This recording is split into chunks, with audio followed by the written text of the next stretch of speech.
सविस्तर बातम्यांकडे वळूया। सुरुवातीलाच एक बातमी, महत्त्वाची बातमी आहे। पुण्यातला कुख्यात गुंड गजा मारणेचा जेलबाहेर येण्याचा मार्ग मोकळा झाल्याची माहिती मिळते आहे।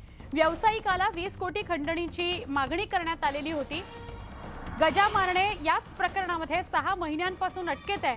मात्र पोलीस तपासात मारणे विरोधात कोणताही ठोस पुरावा मिळून आलेला नाही।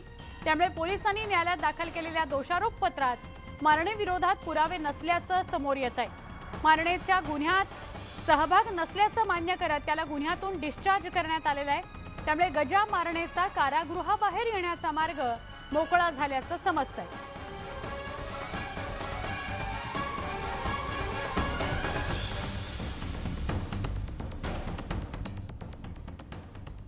राहुल गांधी सुरतला पोहोचलेले आहेत। कोर्टाच्या परिसरामध्ये ते उपस्थित आहेत। राहुल गांधींना समर्थन देण्याकरता अनेक काँग्रेसचे नेते गुजरातकडे रवाना झालेले आहेत। याविषयीची बातमी आपण बघत होतो। महाराष्ट्र सोडताना गुजरातकडे रवाना होताना पोलिसांनी या सगळ्या काँग्रेस नेत्यांच्या गाड्या तपासलेल्या होत्या। आत्ताची या घडीची माहिती अशी मिळतेय की काँग्रेसचे नेते राहुल गांधी हे गुजरातच्या सुरतमध्ये दाखल झालेले आहेत। ते कोर्ट परिसरामध्ये पोहोचलेले आहेत अशी माहिती मिळतेय। राहुल गांधी कोर्ट परिसरात पोहोचल्याची दृश्य आपल्यापर्यंत पोहोचतील। त्यामुळे राहुल गांधी सुरतच्या कोर्टात पोहोचलेले आहेत। आता ही ती थेट दृश्य आहेत। सुरतमधली ही थेट दृश्य आहेत। राहुल गांधी कोर्ट परिसरात पोहोचल्याची ही दृश्य खूप मोठ्या संख्येने सुरतच्या कोर्ट परिसरामध्ये काँग्रेसचे नेते दाखल होतील अशी माहिती मिळते आहे। राहुल गांधींच्या समर्थनार्थ सगळे काँग्रेसचे महत्त्वाचे नेते हे सुरतकडे जात आहेत असं कळत होतं। आणि ही राहुल गांधींची गाडी, राहुल गांधी हे जिल्हा न्यायालय सुरतला पोहोचलेले आहेत। राहुल गांधी सुरत कोर्टाबाहेर सुरत कोर्टाच्या परिसरात आपल्याला बघायला मिळत आहेत। राहुल गांधींची गाडी आपल्याला दृश्यांमध्ये दिसत होती। हेच ते जिल्हा न्यायालय सुरतचं जिथे राहुल गांधी पोहोचलेले आहेत।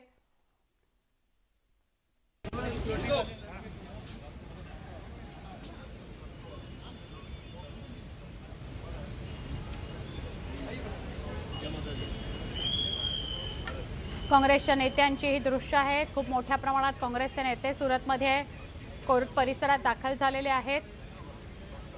राहुल गांधी सुद्धा या कोर्ट परिसरात आलेले आहेत अशी माहिती मिळते आणि आपण साहजिकच या दृश्यांमध्ये बघू शकाल पोलीस खूप मोठ्या संख्येने कोर्ट परिसरामध्ये दाखल झालेले आहेत। नाना पटोले आपल्याला दिसतात। नाना पटोले वज्रमूठ सभेमध्ये दिसलेले नव्हते।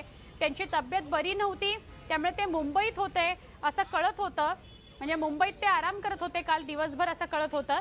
आणि आज ते राहुल गांधींच्या समर्थनार्थ सुरतमध्ये दाखल झालेले आहेत। राहुल गांधी आज त्यांना जी शिक्षा ठोठावली गेलेली आहे, सुनावली गेलेली आहे, त्याच्या विरोधात सुरत कोर्टात याचिका दाखल करणार आहेत। आणि त्यांना समर्थन देण्याकरता काँग्रेसचे नेते हे सुरत कोर्टाच्या परिसरात दाखल झालेत। राहुल गांधी या गाडीमध्ये आहेत, जी गाडी आता आपल्याला दृश्यांमध्ये दिसतेय या गाडीमध्ये राहुल गांधी आहेत आणि ते सुरत कोर्टाच्या परिसरात उपस्थित आहेत। आमचे प्रतिनिधी प्रशांत लीला रामदास यांना अधिक विचारूया। प्रशांत, काँग्रेसचे अनेक नेते, काँग्रेसचे प्रदेशाध्यक्ष नाना पटोले हे सुरत कोर्ट परिसरात आलेले आहेत आणि काही क्षणांपूर्वी राहुल गांधी सुद्धा कोर्ट परिसरात पोहोचलेत। काय अधिक सांगाल आपण, अधिक माहिती? बरोबर आहे। राहुल गांधी, प्रियंका गांधी यांसह जवळपास 40 पेक्षा जास्त काँग्रेसचे नेते आणि हे सगळे वकिलांसह आपल्या लव्या जमासह ते सुरतच्या कोर्टमध्ये पोहोचले असते। जिल्हा सत्र न्यायालय हे सुरतचं तिथे पोहोचले आहे। ते बसद्वारे नेत्यांना पाहायला मिळतंय आणि खास करून त्या एक बसद्वारे सर्व नेत्यांना एकत्रितपणे आणण्यात आलं होतं आणि सोबतच ज्या पद्धतीने राहुलने आपलं शक्ती प्रदर्शन केलं, जवळपास 3 पेक्षा जास्त मुख्यमंत्री आहेत आणि त्याशिवाय इतरही महत्वाचे नेते, सर्वोच्च नेते आहे काँग्रेस पक्षातील, ते सर्वोच्च नेते जे आहे सुरतच्या પોલીસ દમ ઉપર કોંગ્રેસ અને કોંગ્રેસના આગેવાનો આવાજ દબાવવાનો જે પ્રયાસ કરે છે। કોંગ્રેસ તાકાતથી લડશે, ડર વગર લડશે, ભય વગર લડશે અને આજે કોંગ્રેસની એકતા સમગ્ર દેશની અહીંયા દેખાઈ આવે છે। તમામ કોંગ્રેસના જે નેતાઓ છે અલગ અલગ છે તે જોવા મળી રહ્યા છે। અલગ અલગ નેતાઓ છે તે ખાસ અહીં પોતાની વાત છે તે કરી રહ્યા છે અને ક્યાંક ને ક્યાંક વાત કરવાનો પ્રયાસ કરી રહ્યા છે। ही सुरतमधली दृश्य आहेत। सुरतमध्ये राहुल गांधी पोचलेले आहेत कोर्ट परिसरामध्ये। आप देख सकते हैं कि किस तरीके सूरत का कोर्टानं गलत व्यवहार हो त्यांना रहा है। शिक्षा ठोठावलेली सिविल होती। डेफेमेशन केस को इन्होंने इतना बड़ा बनाया है, तो ये गलत हो रहा है, रॉन्ग प्रेसिडेंट सेट किया जा रहा है। बिल्कुल મેડમ આજે કેટલી અપેક્ષા છે ન્યાય ચોક્કસ આપણે પવન ખેરા સાહેબનો પ્રયાસ કરશું, જે પ્રવક્તા છે પવન ખેરા, તે સાથે પ્રયાસ કરવાનો પ્રયાસ કરશું પવન ખેરા राहुल સાથે गांधी यांना सूरत कोर्टानं 2 वर्षांची शिक्षा ठोठावलेली आहे, काही दंडही ठोठावलेला आहे। त्याच्या विरोधात याचिका करण्याकरता सूरत कोर्टामध्ये राहुल गांधी पोहोचलेले आहेत। राहुल गांधींबरोबर साधारण 100हून अधिक कार्यकर्ते आणि नेते सुद्धा उपस्थित आहेत। लोकतंत्र है तो रोकने की क्या आवश्यकता है? जिल्हा हम लोग तो यहाँ शांतिपूर्ण ढंग से अपने न्यायालयामध्ये नेता के साथ आए हैं, क्यों रोका जा रहा है? એટલે શીર્ષ નેતૃત્વ આપ જોઈ શકો છો કે તમામ જે નેતાઓ છે તે અહીં જોવા મળી રહ્યા છે। અલગ અલગ જે નેતાઓ છે તે દેખાઈ રહ્યું છે અને જે काही नेत्यांच्या प्रतिक्रिया आपण ऐकतोय। તે હાલ અહીં જોવા મળી રહ્યા છે। महत्त्वाचे काँग्रेसचे नेते आहेत जे गुजरात मधल्या सूरत कोर्टामध्ये उपस्थित आहेत। कोर्ट परिसरातली ही दृश्य आपण बघतोय। काँग्रेसचे अनेक नेते हे सूरत कोर्टामध्ये उपस्थित आहेत। राहुल गांधी यांच्या समर्थनार्थ हे सगळे एकत्र जमलेले आहेत। महाराष्ट्राचे काँग्रेसचे प्रदेशाध्यक्ष नाना पटोले सुद्धा दृश्यांमध्ये आपल्याला बघायला मिळत होते। महाराष्ट्रातूनही एक मोठी बस काँग्रेस नेत्यांची सूरतला कोर्ट परिसरामध्ये पोहोचलेली आहे असं कळतंय। आमचे प्रतिनिधी प्रशांत लीला आपल्या सोबत आहेतच। प्रशांत, आपण बघतोय खूप मोठी गर्दी जमलेली आहे। सगळे समर्थन राहुल गांधींना द्यावं याकरता पोहोचलेले आहेत। राहुल गांधी शिक्षे विरोधात जी याचिका करणार आहेत त्याच्याविषयी काही अधिक सांगता येईल का? आपल्याला माहित असेल की मोदींच्या संदर्भात खास करून हे जे मोदी नाव आहे आणि ज्या त्याच्या आधारावरती एक माननीचा याचिका या संदर्भात दाखल करण्यात आली होती। त्या संदर्भात त्यांना 2 वर्षाची शिक्षा सुनावण्यात आली होती। त्याच्या आधारावरती लोकसभा सचिवालयाने राहुल गांधी यांचे सदस्यत्व बरखास्त केलं होतं आणि त्यानंतर या निर्णयाच्या विरोधामध्ये आणि खास करून तिथल्या सुरतच्या कोर्टाने जो निर्णय दिला होता त्या संदर्भात त्यांनी सत्र न्यायालयामध्ये अपील केलेलं आहे। या संदर्भात गेल्या 7 मार्च 2000च्या संदर्भातली ही घटना आहे। कर्नाटकमध्ये ज्या पद्धतीने भाषण देत असताना त्यांनी ललित मोदी आणि इतरही म्हणजे मोदी आहे ज्यांनी पैसे मोठ्या प्रमाणात घोटाळा केला होता अशा सगळ्यांचे नाव घेत असताना यामुळे मोदी समाजाचा आणि मोदी नावाचा अपमान झाला आहे याच्या आधारावरती त्यांच्या संदर्भात याचिका दाखल करण्यात आली होती। त्या याचिकेवरती निर्णय देताना हा निर्णय देण्यात आला होता की गेल्या 23 फरवरीला त्यांना 2 वर्षाची शिक्षा सुनावण्यात आली होती सुरतमध्ये। त्यानंतर जेव्हा या सगळ्याचा जर बघितला आपण तर या सगळ्या प्रकरणामध्ये आता या संदर्भात आता सत्र न्यायालय काय निर्णय देतं हे पाहतं महत्त्वाचं ठरणार आहे, कारण की खालच्या कोर्टाने हा निर्णय दिला त्यामुळे सत्र न्यायालय त्याला नक्की प्रशांत, धन्यवाद माहिती दिल्याबद्दल। काँग्रेस आणि राष्ट्रवादी काँग्रेसमध्ये मुख्यमंत्री उपमुख्यमंत्री राहिलेले अनेक दिग्गज नेते आहेत। त्यांनी रिक्षावाल्याच्या हाताखाली काम करायचं होतं का असा प्रश्न तेव्हा आपल्याला पडला होता। असा धक्कादायक दावा खासदार अरविंद सावंतांनी केला। मुख्यमंत्री पदासाठी शरद पवारांनीच उद्धव ठाकरेंना गळ घातल्याचं सावंतांनी नमूद केलं। काँग्रेसमध्ये पृथ्वीराज चव्हाण, अशोक चव्हाण असे 2 नेते मुख्यमंत्री राहिलेले नेते होते। राष्ट्रवादी काँग्रेसमध्ये छगन भुजबळ, जयंत पाटील, अजित पवार यासारखे दिग्गज नेते होते। ते या रिक्षावाल्याच्या हाताखाली काम करणार होते का असा प्रश्न मविया सरकार स्थापनेवेळी आपण विचारला होता असं अरविंद सावंत म्हणाले। आदरणीय शरद पवारांनी हा शब्द वापरला, शब्द माझा आहे, उगाच काहीतरी शब्द फिरवू नका, माझा शब्द आहे, माझा शब्द आहे। पण वस्तुस्थिती ती आहे की त्या सातत्यानं ही सारी मंडळी आदरणीय उद्धवजींना मोह होता खुर्चीचा, त्यांना मुख्यमंत्री व्हायचं होतं म्हणून ते गेले असं जे आरोप करतात ते असत्य आहेत। आणि ते सांगताना मी सांगितलं त्यांना की काय घडलं होतं, मी राजीनामा देऊन गेलो होतो ना, खुशीत होते, सगळे गाजरं खात होते। पवार साहेबांनी नेहमी 55-60 वर्षाच्या राजकीय जीवनामध्ये काम करत असताना सगळ्याच गोष्टीचा आदर केलेला आहे। तर त्याच्यामध्ये शेवटी ह्यांनी सांगितलं की बाबा रिक्षावाला हा माझा शब्द होता, पवार यांचा नाही। मी पवार यांचं नाव घेतलं पण शब्द माझा। उद्धवजी काय बोलले, मला एका शिवसैनिकाला सीएम करायचं होतं अशा पद्धतीने त्याच्यामध्ये आलं आणि म्हणून माझी विनंती की तोही गोष्ट क्लिअर अरविंदरावांनीच केलेली आहे। रविवारी पहिल्यांदाच मवियाची संयुक्त सभा झाली। छत्रपती संभाजीनगरमध्ये झालेल्या या सभेला महाविकास आघाडीतील ठाकरे गट, काँग्रेस आणि राष्ट्रवादी काँग्रेस या तिन्ही पक्षातील सगळे प्रमुख नेते उपस्थित होते। मात्र काँग्रेसचे प्रदेशाध्यक्ष नाना पटोले व्यासपीठावर कुठेच दिसले नाहीत। त्यामुळे अनेकांच्या भुवया अर्थातच उंचावल्या। नाना पटोलेंच्या नाराजीच्या चर्चा लगेच सुरू झाल्या, पण त्यावर ठाकरे गटाचे खासदार संजय राऊतांनी खुलासा केला। नाना पटोलेंची प्रकृती खरंच बरी नव्हती। पुढच्या सभेला नाना पटोले नक्कीच उपस्थित असतील असं संजय राऊत म्हणाले। मात्र रविवारच्या मवियाच्या सभेला प्रकृती अस्वास्थ्याचं कारण देऊन गैरहजर राहिलेले नाना पटोले आज मात्र गुजरातमध्ये राहुल गांधींसोबत बघायला मिळाले। राहुल गांधींना समर्थन देण्याकरता ते सुरतला पोहोचलेले आहेत। त्याची दृश्यही काही क्षणापूर्वी आपण न्यूज 18 लोकमतवर पाहिली।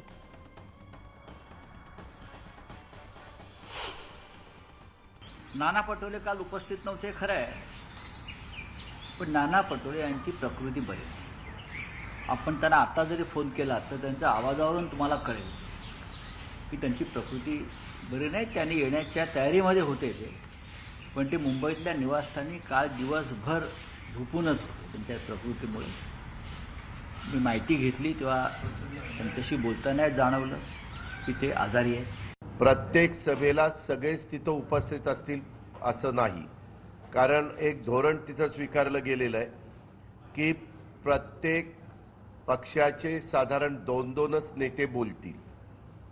आता तुम्हालाही माहिती आहे की आमच्या प्रत्येक पक्षामध्ये अनेक मान्यवर आहेत, अनेक वडीलधारी आहेत आणि सगळ्यांना बोलता, कारण एवढ्या मोठ्या सभेमध्ये साधारण 2 तासात सभा संपवावी अशा प्रकारचं आमचं नियोजन असतं।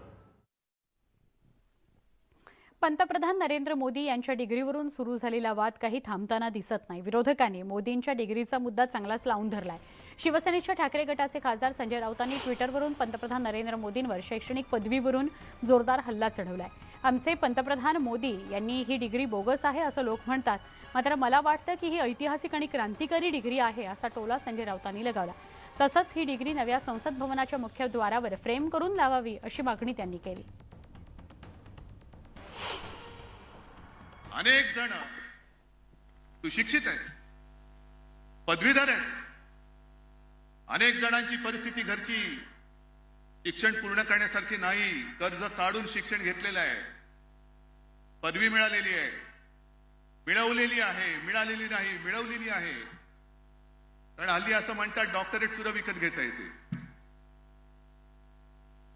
नाही, मला कोणाचाही संदर्भ द्यायचा नाहीये, पण काही जण पाण्याची इंजेक्शन घेऊन फिरतात, सोडून देताना। ऐतिहासिक और क्रांतिकारी, हिस्टोरिक एंड रिवोल्यूशनरी, इस प्रकार की ये शिक्षा और डिग्री है तो जनता के लिए हमारे प्रधानमंत्री जी की जो एजुकेशन है, उनकी जो हैसियत है, वो देश को, पूरे पार्लियामेंट को अगर समझनी चाहिए।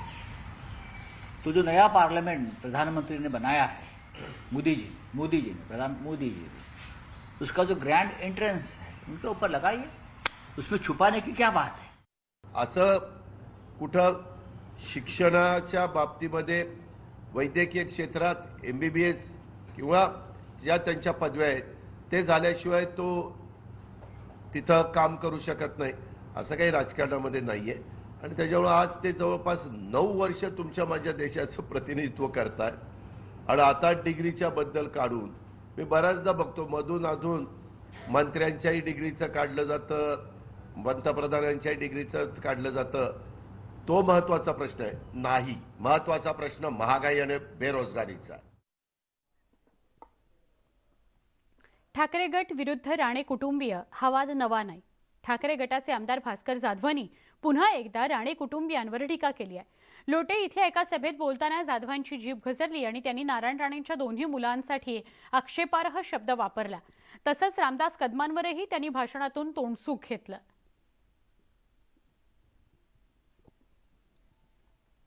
त्याकडे दोन पोरांनी त्यांनी बापाला संपवला आणि या येड्या राजाने आपल्या पोरांना संपवला। शंकरराव गडाख यांच्या मंत्रिपदासाठी उद्धव ठाकरे यांनी खोके घेतले असा आरोप शिवसेनेचे आमदार संजय शिरसाट यांनी केला आहे। तर उद्धव ठाकरेंना राष्ट्रीय राजकारणातून राज्याच्या राजकारणामध्ये आणलं असा टोलाही संजय शिरसाट यांनी लगावला। त्यामुळे आता यावरून राजकीय वादंग पेटण्याची शक्यता आहे. चिठ्ठी देतो त्याच्यावर ते भाषण करताय, हे करायला त्यांना वेळ मिळाला. खोके घेणाऱ्यांनी दुसऱ्यांना नावं ठेवू नये हे तेवढं सत्य आहे. आता आमची लिमिट संपलेली आहे. पहिले काही काळ आम्ही जे काही वागत होतो की आम्हाला कधीही यांच्या विरोधात बोलायचं नाही, एक संयमाची भूमिका आम्ही ठेवली होती. पण प्रत्येक सभेमध्ये जर आमचे जर तुम्ही कातडी सोलायचा प्रयत्न करत असाल तर त्याला उत्तर हे द्यावं लागेल. आज मी सकाळी जे काही बोललो होतो गडाखांबद्दल, त्याचं ना सभेमध्ये त्यांनी उत्तर दिलं ना गडाखान त्याचं उत्तर दिलं. पुढच्या बातम्यांकडे आपण वळतोय. शिरसाट काय म्हणाले होते ते आता आपण ऐकलं. महाराष्ट्र राज्य तहसीलदार नायब तहसीलदार संघटनेनं आजपासून बेमुदत कामबंद आंदोलन सुरू केलंय. ग्रेड पे वाढवण्याच्या मागणीकरता तहसीलदारांनी संपाचं हत्यार उपसलंय. राज्यभरातले अनेक तहसीलदार आणि नायब तहसीलदार या संपात सहभागी झाले. त्यामुळे महसूलसह विविध विभागातील कामकाजावर परिणाम झालाय. कामकाज ठप्प झालंय असं म्हटलं तरी अतिशयोक्ती ठरणार नाही.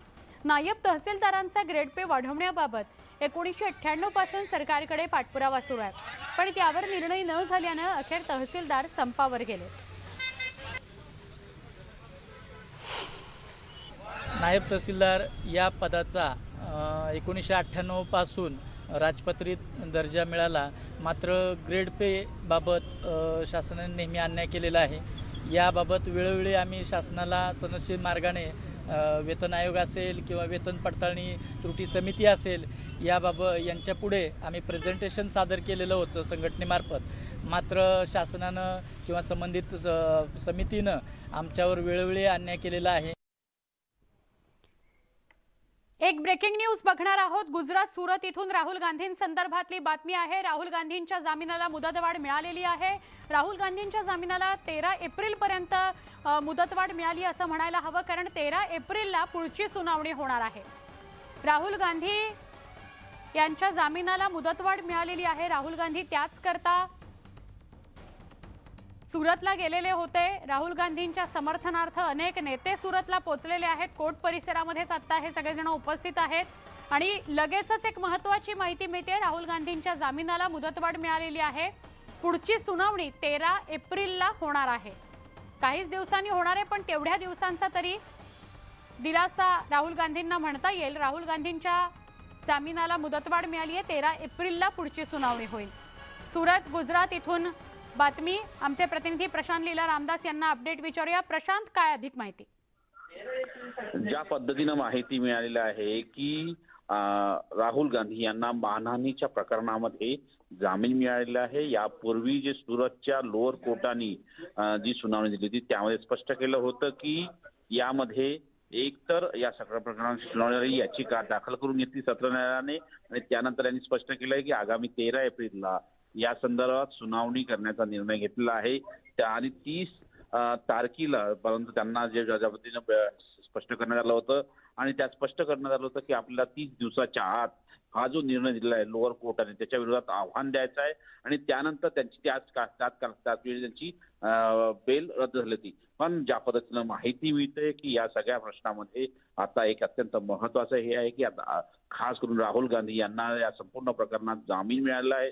माननीय कोर्टामध्ये सेशन कोर्टने त्यांना दिलासा दिलेला आहे आणि आता ज्या पद्धतीनं आगामी 13 एप्रिलपर्यंत राहुल गांधी हे जामिनावर राहू शकतात. त्यानंतर पुन्हा एकदा सुनावणी होईल आणि त्यानंतर पुढे काय होते हे पाहणं अतिशय महत्वाचं ठरणार आहे.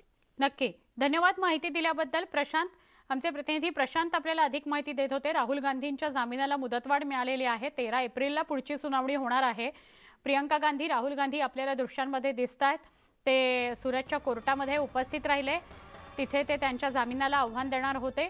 त्यांच्या जामिनाला मुदतवाढ मिळालेली आहे. त्यांच्या समर्थनार्थ म्हणजे राहुल गांधींच्या समर्थनार्थ अनेक काँग्रेसचे नेते महाराष्ट्रातून आणि वेगवेगळ्या राज्यांमधून सुरतला पोहोचलेले होते. मात्र काही क्षणामध्ये बातमी गुजरातच्या सुरत कोर्टातून जिल्हा कोर्टातून आली की 13 एप्रिलला पुढची सुनावणी होणार आहे. इतर बातम्यांकडे वळूया. न्यूज 18 लोकमतच्या इम्पॅक्टची बातमी बघणार आहोत. माहीमच्या किल्ल्यासंदर्भातली ही बातमी आहे. मुंबईच्या माहीममध्ये माहीमच्या किल्ल्याला अनधिकृत बांधकामांचा वेढा पडलेला आहे. खूप मोठं झोपडपट्ट्यांचं साम्राज्य झालेलं आहे. त्यामुळे माहीम किल्ला ज्याची दुरवस्था झाली आहे, मोकळा श्वास किल्ला घेऊ शकत नाहीये, तिथं मोकळेपणानं फिरायला जाता येत नाहीये, अशा प्रकारची बातमी न्यूज 18 लोकमतनं दिली होती. मात्र त्याच वेळेला झोपडपट्टीत राहणाऱ्यांचं काही नुकसान होऊ नये अशीही एक भावना न्यूज 18 लोकमतने बातमीच्या माध्यमातून मांडली होती. माहीम किल्ल्यावरील 100% झोपडपट्ट्या आता हटवण्यात आलेल्या आहेत, त्यामुळे माहीम किल्ला मोकळा श्वास घेतोय. माहीम किल्ल्याची दयनीय अवस्था झालेली आहे, त्यामुळे या माहीम किल्ल्याचं जतन करण्याचा निर्णय घेण्यात आला.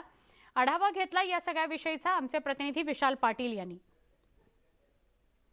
माहीम किल्ल्यावरती झोपड्यांचं अतिक्रमण झालं होतं आणि न्यूज 18 लोकमतनं हा सगळा प्रकार उघडकीस आणला होता. शासन दरबारी याचा पाठपुरावा केला होता आणि आज माहीम किल्ला एक प्रकारे मोकळा श्वास घेतोय असं आपण म्हणू शकतो. कारण का या ठिकाणचं आता जर आपण दृश्य पाहायला गेलं तर माहीम किल्ल्यावरील 100% झोपड्या ज्या आहेत ह्या आता हटवण्यात आलेल्या आहेत आणि हे माती काढण्याचं काम आता सुरू झालेलं आहे. आपण जर दृश्यांमध्ये पाहायला गेलं तर आपल्याला माहीम किल्ल्याच्या रूपरेषा ज्या आहेत ह्या पाहायला मिळतात, ज्या भिंती आहेत त्या या ठिकाणी आता पाहायला मिळत आहेत. त्यामुळे आता पुरातत्व विभाग कशा पद्धतीनं माहीमची डागडुजी करतं हे पाहणं महत्त्वाचं असणार आहे. मात्र न्यूज 18 लोकमतकडनं गेली 1.5 वर्ष या बाबतीत पाठपुरावा जो आहे हा शासन दरबारी करण्यात आला होता आणि आज जर आपण हे चित्र पाहायला गेलं तर माहीम किल्ला जो आहे हा गेले कित्येक वर्ष अतिक्रमणाच्या विळख्यामध्ये सापडला होता, त्याची आज सुटका झालेली आपण म्हणू शकतो. कारण का जर या ठिकाणी पाहायला गेलं तर ह्या सगळ्या किल्ल्यावरती जवळपास 290 पेक्षा अधिक झोपड्या होत्या, छोटी छोटी याच्यामध्ये घरं होती आणि ती सगळी घरं आता पाडण्यात आलेली आहेत आणि एकंदरीत आत्ता आपल्याला माहीम किल्ला काहीसा ओळखायला जो आहे हा आपल्याला पाहायला मिळतो. कारण का ह्या ठिकाणी आल्यानंतर आपल्याला एक असायचं की किल्ला कुठे आहे हा प्रश्न आपल्याला सतत पडायचा आणि आता जर आपण दृश्य पाहायला गेलं तर आपल्याला किल्ल्याच्या काही भिंती ज्या आहेत ह्या दिसायला लागलेत, काही अवशेष जे आहेत हे या ठिकाणी दिसायला लागलेत आणि आत्ता आपण ज्या ठिकाणी उभा आहोत ही या किल्ल्याची एक मोठी भिंत आहे आणि एकंदरीत जर पाठीमागे बघितलं गेलं तर पाठीमागे सुद्धा तशाच पद्धतीचे चित्र जे आहे हे आपल्याला पाहायला मिळतंय. त्यामुळे आता एकीकडे अतिक्रमण जरी हे वेगानं हटवण्यात आलं असलं तरी या किल्ल्याची आता डागडुजी कशा पद्धतीनं केली जाते, कुठच्या वेगवान पातळीवरती केलं जातं हे पाहणं सुद्धा महत्त्वाचं ठरणार आहे. Video journalist Sachin कुबडेसह Vishal Patil, news 18 Lokmat, Mumbai. बुलेटिनमध्ये पुन्हा एकदा स्वागत. चुलीवरच्या बाबानंतर आता राज्यात आणखी एक बाबा आला आहे. आता हिंगोलीत पाण्यावर तरंगणारा बाबा आलाय.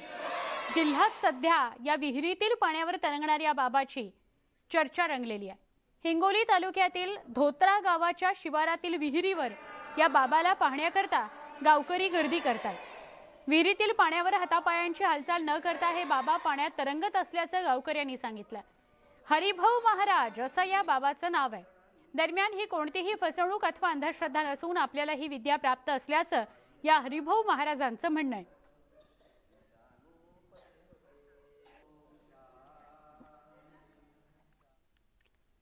लाखो भक्तांचं श्रद्धास्थान असणाऱ्या कोल्हापूर जिल्ह्यातील बाळूमामा देवस्थान ट्रस्टचा गैरकारभार आणि ट्रस्टी नेमणुकीवरून मोठा वाद निर्माण झालाय. या वादाचा परिणाम आज कोल्हापूर शहरातील मुख्य रस्त्यावरील फ्रीस्टाईल हाणामारीमध्ये बघायला मिळाला. वादातून 2 गटात तुंबळ हाणामारी झाली. विरोधकांकडून आदमापूरचे सरपंच आणि त्यांच्या साथीदारांना मारहाण करण्यात आली. मंदिरात सुरू असलेल्या गैरकारभार आणि गैरव्यवहाराविरोधात आदमापूरचे सरपंच विजय गुरव हे वकिलांची भेट घ्यायला कोल्हापुरामध्ये आले होते. यावेळी हा प्रकार घडला.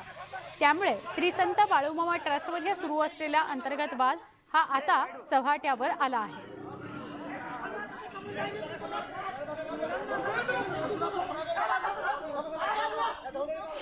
कायदेशीर बाबी पूर्ण झालेल्या असताना सुद्धा काही विघ्नशक्तीशी लोकांच्या माध्यमातून आणि गावच्या राजकारणाचा संदर्भ धरून या ठिकाणी देवस्थानची बदनामी करण्याचा जो चुकीचा पायदंड आहे काही ठराविक लोक पाडण्याचा या ठिकाणी प्रयत्न करत आहेत. त्याला निश्चितच आदमापूर गाववाल्यांनी पूर्ण कडकाडून विरोध केलेला आहे आणि सरपंचांनी हा सगळा उद्योग चालू केला आहे. त्याला आमचा पूर्ण विरोध असणार आहे. आम्ही महिला ट्रस्टीच्या ठिकाणी गावातली 5 ट्रस्टी भरायची अशी पंढरपूर ठिकाणी झालेल्या एकंदरीत चर्चेमध्ये मान्य करून सर्व ट्रस्टीने त्या अनुषंगाने नवीन गावातले 5 ट्रस्टी भरण्याचं या ठिकाणी सर्व ट्रस्टीच्या संमतीने भंडारा लावून शपथ घेऊन मान्य केलेला असताना त्यांनी सर्व प्रोसिडिंगवर सह्या केलेल्या असताना त्यानंतर कार्याध्यक्षांची निवड सुद्धा त्यांच्या संमतीने झाली असताना सुद्धा परत आणि तक्रार करून देवस्थानचा कारभार हा विस्कळीत करण्याचा प्रयत्न काही लोक करत आहेत, विघ्न संतोषी लोक करत आहेत. त्या अनुषंगानं आमचा हा लढा चालू आहे.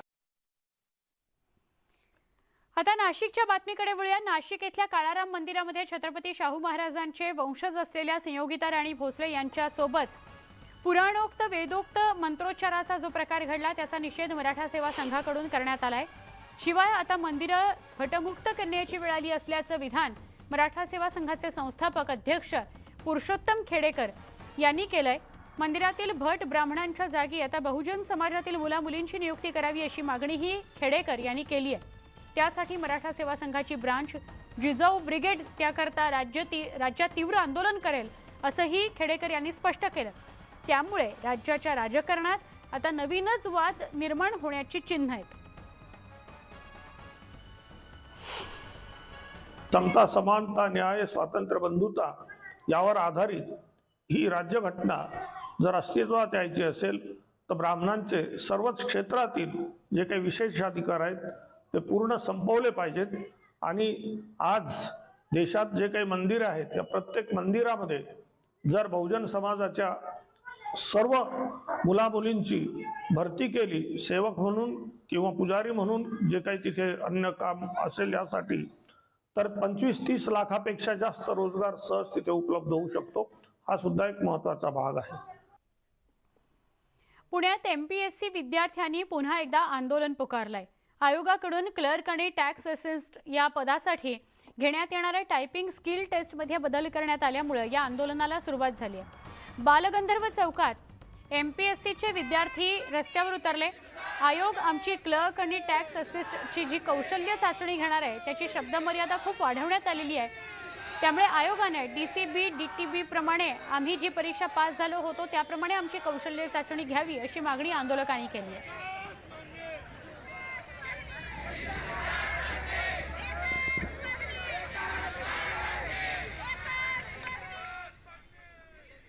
शब्दमर्यादा आम्हाला एक्झामच्या आधी दिलेली होती. त्याच शब्दमर्यादेनुसार आमची एक्झाम घेण्यात यावी. जे की आत्ता 2 दिवसापूर्वी नोटिफिकेशन त्यांनी टाकलं त्यात शब्दमर्यादा अगदी दुप्पट आहे, जे शक्य नाही सर कोणालाच. तर त्यामुळे त्या गोष्टीचा विचार करावा. शब्दमर्यादा आम्हाला आयोगाने नियमानुसारच घ्यावं ही आमची मागणी पहिली. आणि दुसरी मागणी, मराठी आपली जर स्किल टेस्ट आहे तर त्याच्यासाठी तुम्ही मराठी रेमिंग्टन ISM V6 हा जो आहे आपला फॉन्ट त्याच्यानुसारच आम्हाला कीबोर्ड देण्यात यावा, जो की आम्हाला हिंदी कीबोर्ड देण्यात आलेला आहे. वाशिमच्या मंगळूरपीर तालुक्यातील निंबी सिंचन प्रकल्प गेल्या 10 वर्षांपासून लाल फीतशाहीमध्ये अडकलाय. अर्धवट स्थितीत आहे. त्यामुळे शेकडो हेक्टर शेतीला पाणीच मिळत नाहीये. सिंचनापासून वंचित राहिल्यानं शेतकऱ्यांमध्ये मोठा संताप बघायला मिळतोय. हा अर्धवट प्रकल्प लवकरात लवकर पूर्ण करा अशी मागणी शेतकरी करतायत. निंबी परिसरातील 500 एकरहून अधिक शेतीचं सिंचन होऊन माणसांसह जनावरांच्या पिण्याच्या पाण्याचा प्रश्न निकाली निघावा याकरता 2013 मध्ये सिंचन प्रकल्प निर्मितीला सुरुवात झाली. काही दिवस या प्रकल्पाचं काम सुरूही झालं, मात्र ते काम बंद पडलं. हे काम पूर्ण करण्याकरता शेतकऱ्यांनी मृद आणि जलसंधारण विभागाकडे अनेकदा पाठपुरावा केलेला आहे, मात्र त्यांच्या मागणीला अधिकाऱ्यांनी वाटाण्याच्या अक्षता दाखवलेल्या आहेत. पाण्यामुळे ओलीत केलं असतं जमीन. 500 एकर क्षेत्र ओलितीखाली झालं असतं या धरणामुळे. हे सर्व 10 वर्ष झाले कोणताही अधिकारी या गोष्टीची दखल घेत नाही आहे. आम्ही जागजागी कागद करत आहे, देत आहे, त्यांना निवेदन करत आहे, पण कोणताही कर्मचारी या गोष्टीवर दखल देत नाही. का ते म्हणतात तुम्ही झाडं तोडून द्या, तुम्ही वर्गणी करा. कास्तकारांना काय काय करायला पाहिजे. हे धरण जर झालं असतं तर माझी वरची 5-6 एकर जमीन ओलिती झाली असती. याचा लाभ आम्हाला काहीच भेटला नाही. आम्ही 2-4 जागेवर या साहेब लोकांकडे जातो, पण आम्हाला यानं काहीच हे दिलं नाही. गेलं की सांगतात आम्ही करू. कोणीच काही त्याचं काही हे केलं नाही आजपर्यंत. बी आम्ही जमिना दिल्या, आमच्याजवळ काही फायदा नाही. म्हणजे खाण्यापिण्याचाही आमचा काही बजेट लागू लागलेला नाही. आम्ही खूप अडचणीत नाही आहो. आमच्या जमिना आम्ही खरेदी करून दिल्या, पण आम्ही खूप अडचणीत नाही आहो. की कारण की आम्हाला एक तर कामधंदे नाही. आम्ही त्या जमीनच्या भरोश्यावर होतो. जेवढ्या जमिना होत्या तेवढ्या आम्ही त्याला खरेदी करून दिल्या. ते काम काही झालं नाही. रखडलेल्या या निंबी प्रकल्पासंदर्भात अधिक माहिती घेतली आमचे प्रतिनिधी वाशिमचे किशोर गोमाशे यांनी. वाशिमच्या मंगळूरपीर तालुक्यातील निंबी शिवारामध्ये 2013 साली एका लघु पाणी प्रकल्पाची निर्मिती सुरू करण्यात आली होती. मात्र गेल्या 10 वर्षापासून हा प्रकल्प अद्यापही अर्धवट अवस्थेत आहे. आपण पाहू शकता या पाणी प्रकल्पाची हे जे काही सांडवा आहे याची अर्धवट असलेली भिंत. हा प्रकल्प पूर्ण जर झाला असता तर किमान या परिसरातील निंबी, दूधखेडासह इतर एक गाव अशा या परिसरातील जवळपास 500 एकरहून अधिक क्षेत्राला पाणी मिळालं असतं, ज्यामुळे शेती सिंचनाखाली येऊन शेतकऱ्यांचं जे काही आर्थिक गणित आहे हे सुधारलं असतं. मात्र केवळ लाचफितशाहीमुळे हा प्रकल्प अर्धवट अवस्थेत आहे.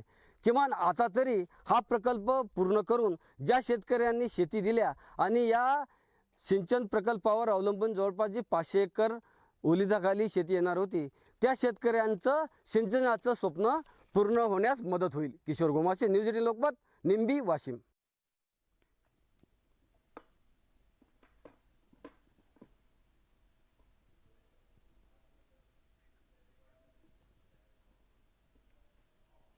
एक महत्त्वाची बातमी आहे.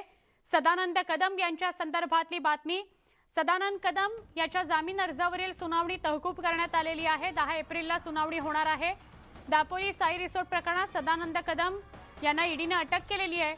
मात्र कदम सध्या न्यायालयीन कोठडीत आहेत. मुंबई सत्र न्यायालयात कदम यांनी जामिनासाठी अर्ज दाखल केलेला होता. 10 एप्रिलला सुनावणी होणार आहे. सदानंद कदमांसंदर्भातली बातमी. दापोलीतील साई रिसोर्ट प्रकरणासंदर्भात सदानंद कदम कोठडीत आहेत, न्यायालयीन कोठडीत आहेत ते.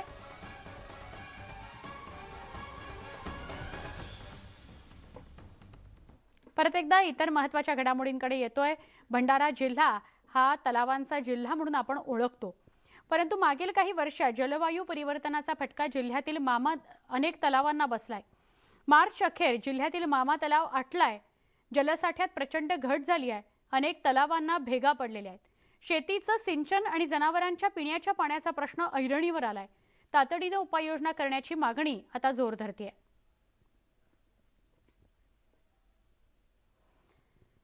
नीरा नदीच्या पात्रात मोठ्या प्रमाणात कारखान्यांच्या रसायन मिश्रित दूषित पाणी सोडलं जातं. पाण्याला त्यामुळे मोठ्या प्रमाणावर रोजच काळा तवंग बघायला मिळतो. तसंच परिसरात मोठ्या प्रमाणात दुर्गंधीही पसरलेली असते. या रसायन मिश्रित पाण्यामुळे वडगाव निंबाळकर परिसराच्या हद्दीत शेकडो टन माशांचा तडफडून मृत्यू झाल्याचं बघायला मिळालं. मृत माशांचा नदीपात्रात अक्षरशः खच पडलेला आहे. कित्येक वर्ष झाले नीरा नदीच्या पाण्यात केमिकल युक्त सोमेश्वर साखर कारखान्याचे पाणी येत असून कित्येक वर्षे आम्ही त्याला नाहक त्रास सहन करतोय. परंतु आता एवढ्या 2-3 दिवसात जास्त प्रमाणात पाणी आल्यामुळे शेकडो किलो मासे मृत्यू पावलेले आहेत. वरती बघितले तर होळ मुरुमच्या बंधाऱ्याचं स्वच्छ पाणी आणि होळ कोराळ्याच्या जे बंधारा आहे त्यात जास्त प्रदूषित पाणी होते.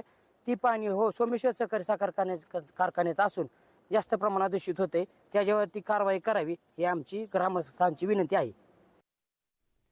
नीरा नदीत प्रदूषणामुळे लाखो मासे मृत्युमुखी पडून पाणी दूषित झाल्याची घटना आपण पाहिली आहे.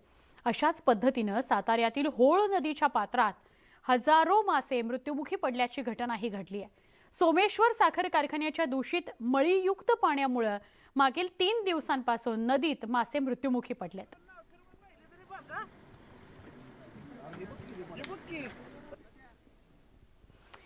सोलापूरमध्ये सध्या नागरिकांना पाण्याच्या दुर्भिक्षाला सामोरं जावं लागतंय. आधी 4 दिवसांआड पाणी पुरवठा होतोय, त्यात पिण्याच्या पाण्याला दुर्गंधी येते. काळं पाणी बघायला मिळतंय, त्यामुळे नागरिकांच्या आरोग्याचा प्रश्न ऐरणीवर आलाय. भवानीपेठ परिसरात दुर्गंधीयुक्त काळं पाणी पिण्यासाठी सोडलं जात असल्यानं महापालिकेचा अनागोंदी कारभार बघायला मिळतोय आणि त्यावर महिलांनी संताप व्यक्त केलाय. वारंवार तक्रार करून सुद्धा महापालिका अधिकारी दुर्लक्ष करत असल्याचा आरोप नागरिकांनी केलाय.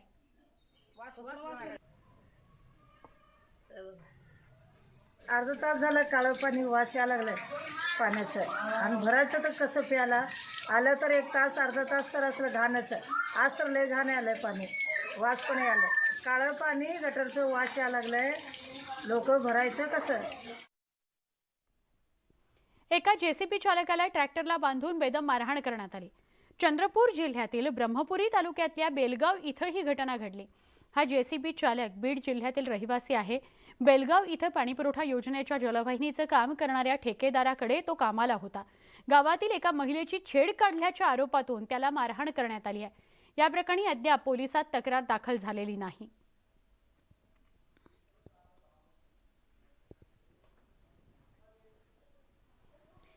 बीड जिल्ह्यातल्या शेतकऱ्याला अवकाळी पाऊस आणि गारा पडल्याचा मोठाच फटका बसलाय. त्याचं हातातोंडाशी आलेलं पीकच गेलंय, कारण त्याच्या पिकाचा म्हणजे टरबूजाचा कलर सुद्धा बदललाय आणि त्याला गारांचा इतका फटका बसलाय की मार्केटमध्ये त्या टरबूजाला भावच मिळत नाहीये. शेतातलं टरबूजाचं पीक हातचं गेलंय. अवकाळी पाऊस आणि गारांमुळे टरबूजाचा रंगच बदलला. टरबूजाला खड्डेही पडलेत. टरबूज गुरांना टाकावी लागतायत. बीड शहराच्या लगत असणाऱ्या वासनवाडी इथले शेतकरी किशोर भास्कर गिराम यांच्या शेतातलं हे चित्र. 2 एकर शेतात किशोर यांनी टरबूज लावलं. त्याकरता त्यांना 1 लाख रुपयांचा खर्च आला. पण अवकाळी पाऊस आणि गारपिटीनं टरबूजांना डाग पडून रंगच बदलला. त्यामुळे आता ती कवडीमोल बनली आहेत.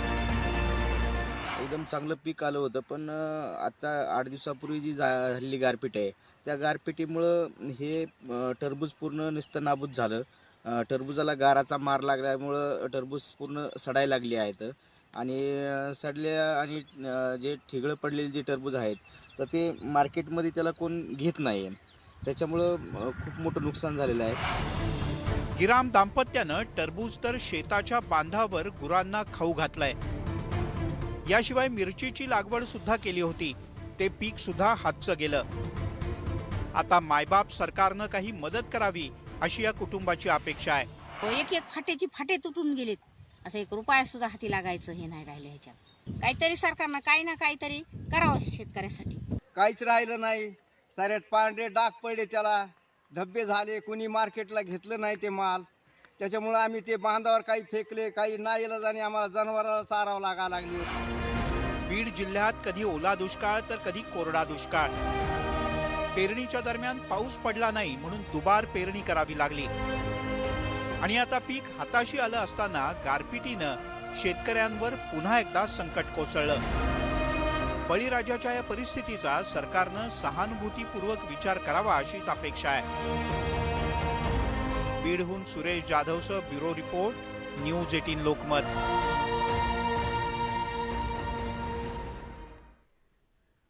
रत्नागिरी जिल्ह्यात आंब्यापाठोपाठ काजू पिकावर रोगाचा प्रादुर्भाव पाहायला मिळतोय. त्यामुळे काजूच्या उत्पन्नात घट झाली. पांढरं सोनं अशी ओळख असलेल्या काजू पिकावर बदलत्या हवामानाचा परिणाम दिसून येतोय. त्यामुळे काजू उत्पादकांमध्ये चिंतेचं वातावरण आहे. कोकणात यावर्षी बदलत्या हवामानाचा परिणाम आंबा आणि काजू पिकावरती झालेला आहे. आपण पाहू शकता या झाडाला आता आपण काजू लगडल्याचं पाहतोय, परंतु दुसरीकडे याच झाडावरती अशा प्रकारचा जो मोहर आहे तो पूर्णपणे करपलेला आहे. ह्या बदलत्या वातावरणाचा हा सगळा परिणाम म्हणावा लागेल, कारण यावर्षी थंडीला उशीर झाला आणि आंबा आणि काजू पिकावरती त्याचा मोठा परिणाम आपण पाहतोय.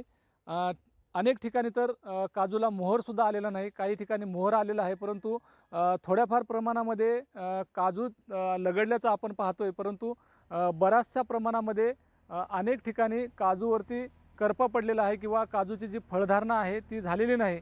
आता मोठ्या प्रमाणामध्ये उष्णतासुद्धा वाढलेली आहे. त्यामुळे दुसरा मोहर येईल आणि काजूची फळधारणा होईल असं शेतकऱ्यांना शाश्वती नाही. त्यामुळे फळधारणा होण्याची शक्यता कमी आहे. त्यामुळे एकीकडे आंबा पिकावरती मोठा परिणाम झाला आहे, त्यामुळे शेतकऱ्यांची चिंता वाढलेली आहे, तर दुसरीकडे काजू बागायतदारांची चिंतासुद्धा वाढलेली आहे. त्यामुळे कोकणातले जे महत्त्वाचं पीक आहे आंबा आणि काजू, तेच जर का हातातोंडाचं जर गेलं तर कोकणातल्या शेतकऱ्यांवरती मोठं संकटसुद्धा येणार आहे. त्यामुळे शेतकऱ्यांना, बागायतदारांना सरकारने दिलासा द्यावा अशी मागणीसुद्धा केली जात आहे. शिवाजी गोरे, न्यूज 18 लोकमत, वनवशी, रत्नागिरी. IPL 2023ला दिमाखात सुरुवात झालेली आहे. IPL 2023च्या पहिल्याच आठवड्यात जिओ सिनेमाला प्रेक्षकांनी भरभरून पसंती दिली. गेल्या हंगामापेक्षा पहिल्या शनिवार आणि रविवारच्या तुलनेत रेकॉर्ड ब्रेक 147 कोटी प्रेक्षकांनी जिओ सिनेमावर IPL पाहण्याचा आनंद लुटलाय. तसंच IPLच्या सुरुवातीच्या आठवड्यात तब्बल 5 कोटींहून अधिक जणांनी जिओ सिनेमाचं ॲप डाउनलोड केल्याची माहिती आहे. यासोबतच जिओ सिनेमावर प्रेक्षकांच्या टाइम स्पेंडमध्ये सुद्धा भक्कम वाढ झाली आहे. दरम्यान प्रेक्षकांनी जिओ सिनेमाला दिलेली पसंती पाहता हे डिजिटल क्षेत्रातील क्रांतीचं प्रतीक आहे असं वायकॉम 18 स्पोर्ट्सचे CEO अनिल जयराज यांनी म्हटलंय आणि प्रेक्षकांनी जिओ सिनेमाला दाखवलेल्या विश्वासाबद्दल आनंद व्यक्त केलाय.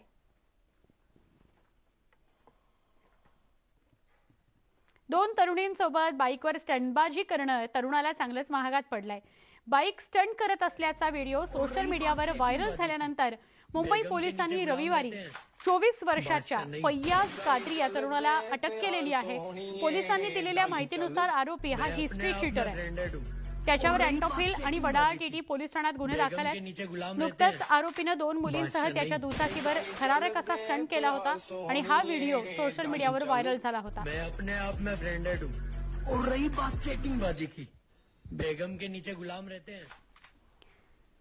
ज्योतिबाच्या चैत्र यात्रेचा मुख्य सोहळा 5 तारखेला पार पडतोय. या यात्रेकरता मानाच्या सासनकाठ्या दाखल व्हायला सुरुवात झाली आहे. कर्नाटक, आंध्र प्रदेश, तमिळनाडूसह राज्याच्या अनेक भागांमधून भाविक या यात्रेकरता दाखल होत आहेत. काही जण बैलगाड्या घेऊन तर काही जण पायी चालत या यात्रेत सहभागी होत आहेत. लाखो भाविक आत्तापासूनच मंदिरात दाखल झाले असून गुलाल खोबऱ्याच्या उधळणीत मंदिर न्हाऊन निघालेलं आहे. ज्योतिबाच्या नावानं चांगभलेचा गजर करत लाखो भाविक आता ज्योतिबा मंदिराच्या ठिकाणी दाखल होताना आपल्याला पाहायला मिळतात. खरं तर ज्योतिबाची चैत्र यात्रा आहे ती 5 तारखेला होते. मात्र तत्पूर्वीच आहे ते भाविक आहेत ते मोठ्या प्रमाणात देशभरातून या ठिकाणी दाखल झाल्याचं पाहायला मिळतं. आणि या यात्रेचं वैशिष्ट्य म्हणजे सासनकाठी नाचवणे हे वैशिष्ट्य असते. आणि या सासनकाठीचा पीठभागच्या तालावरती या ठिकाणी महिला सुद्धा दंग झाल्याचं पाहायला मिळतं. एक प्रचंड असा उत्साहाचं वातावरण या ठिकाणी दिसून येते. गुलाल खोबऱ्यांची मुक्तपणे उधळण हे या यात्रेचं वैशिष्ट्य असतं. आणि एकूणच या ठिकाणी भाविक आहेत ते या गुलालाच्या या सगळ्या रंगामध्ये न्हावून निघाल्याचं पाहायला मिळते. आणि देशभरातून प्रामुख्याने तामिळनाडू, गुजरात, आंध्र प्रदेश, महाराष्ट्र, कर्नाटक या सगळ्या राज्यातून आहे ते भाविक मोठ्या प्रमाणात या ठिकाणी दाखल होत असतात आणि ज्योतिबाच्या यात्रेमध्ये सहभागी होत असतात. आणि हाच उत्साह आणि तोच या ठिकाणचा आनंद आहे तो या एकूणच सगळ्या प्रक्रियेमध्ये या यात्रेच्या उत्साहामध्ये आपल्याला दिसून येतोय. आणि या सगळ्या यात्रेच्या कालावधीसाठी प्रशासन सुद्धा सज्ज झाल्याचं पाहायला मिळते. कडक असा पोलीस बंदोबस्त आहे तो या सगळ्या यात्रेच्या निमित्तानं तैनात करण्यात आलेली. कोणत्याही अनुचित प्रकार घडू नये याची खबरदारी आहे ते प्रशासनाच्या वतीनं आहे ते घेतली जाते. एकूणच प्रशासन सज्ज आहे आणि भाविक सुद्धा आता या ठिकाणी मोठ्या प्रमाणात आहेत ते दाखल होत आहेत आणि गुलालाची मुक्तपणे ते उधळण करत आहेत. आणि एक आनंदाचा उत्साहाचं वातावरण आहे ते सध्या ज्योतिबाच्या ठिकाणी पाहायला मिळते. यात्राचा मुख्य सोहळा आहे ते 5 तारखेला होणार आहे. मात्र तत्पूर्वी भाविक मोठ्या प्रमाणात ते ज्योतिबा मंदिराच्या इथं दाखल झालेले आहेत आणि गुलालामध्ये संपूर्ण हे मंदिर आहे ते न्हावून निघाल्याचं आपल्याला दृश्य या ठिकाणी पाहायला मिळते. व्हिडिओ जर्नलिस्ट संदीप पाटीलसह ज्ञानेश्वर फाळके, न्यूज 18 कोल्हापूर. तुळजाभवानी मातेच्या चैत्र पौर्णिमा यात्रेकरता तुळजाई नगरी सज्ज झाली आहे. या पार्श्वभूमीवर व्यावसायिकांनी आज आपली दुकानं थाटली तर बाजारपेठाही मोठ्या प्रमाणात सजली आहेत. प्रशासनानं देखील तयारी पूर्ण केली असून मंदिरातील आणि मंदिर परिसरातील सगळी स्वच्छता करण्यात आली आहे. आज पहिल्या दिवशी तुळजाई नगरी चैत्र पौर्णिमा यात्रेनिमित्त भाविक येण्यास सुरुवात झालेली आहे. दुपारी 12च्या आरतीनंतर क्षेत्र पौर्णिमा यात्रा सुरुवात होते. दरम्यान येत्या 6 तारखेपर्यंत ही यात्रा सुरू राहणार असून 10 लाख भाविक देवीच्या दर्शनाकरता तुळजापुरामध्ये येतील असा अंदाज आहे.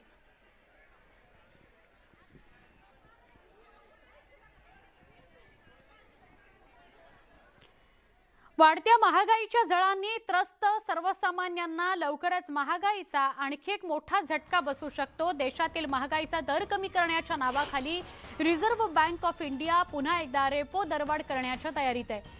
आरबीआय पतधोरण समितीची 3 दिवसीय बैठक सुरू झाली असून 6 एप्रिलला आरबीआय नवं रेपो दर जाहीर करू शकतं.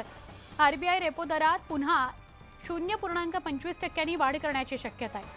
गृहकर्ज, वैयक्तिक कर्ज, वाहन कर्जासह सगळ्या प्रकारच्या कर्जावरील व्याजदरात वाढ होऊ शकते. असं झाल्यास आरबीआयकडून रेपो दरातील ही सलग 7व्यांदा वाढ असेल.